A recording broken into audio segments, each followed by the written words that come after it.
Und das konsequente Einschreiten der Berliner Polizei und die erfolgte Auflösung des sogenannten Palästina-Kongresses in Berlin ist aus unserer Sicht richtig gewesen und auch notwendig.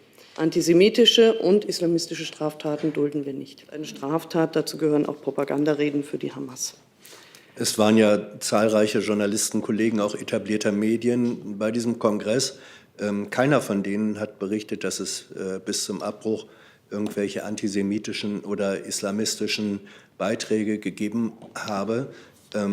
Warum wurde der Kongress, warum bezeichnet es das Bundesinnenministerium dennoch als richtig, diesen Kongress abzubrechen und die Einreiseverbote zu verhängen? Ich habe dem, was ich bislang dazu gesagt habe, nichts hinzuzufügen, Herr Jesse.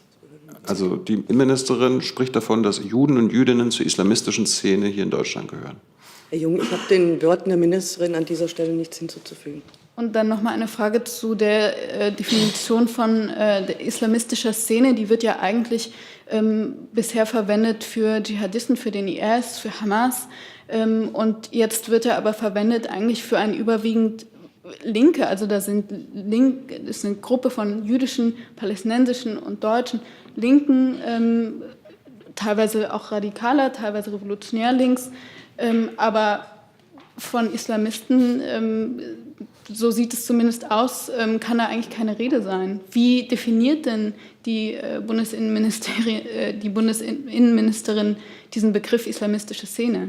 Also wie der Begriff islamistische Szene definiert ist, können Sie gerne im Verfassungsschutzbericht nachlesen. Das sind feststehende Definitionen und Begriffe. Dann ist unklar, warum das hier angewendet wird. Das Betätigungsverbot gegen Varoufakis und die beiden Abu Sitas wurde auch ausgeweitet darauf, dass sie keinen Zoom-Vortrag halten dürfen oder keine Videobotschaft dort abgespielt werden darf. Dabei gibt es einen Präzedenzfall beim Berliner Verwaltungsgericht, der ganz klar gesagt hat, deutsche Verbote von Videobotschaften können hier nicht greifen. Da wurde ganz klar entschieden. Wissen Sie über diese Entscheidung nicht Bescheid? Also ich kann Ihnen auch zu diesen Fällen nichts sagen, weil das eine These ist, die Sie hier in den Raum stellen, die ich hier weder dementieren noch bestätigen kann.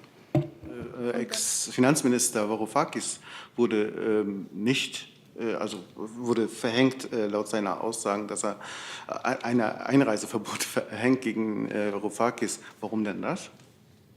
Wie gesagt, ich kann Ihnen zu den einzelnen Fällen, die jetzt hier kursieren, nichts Näheres sagen.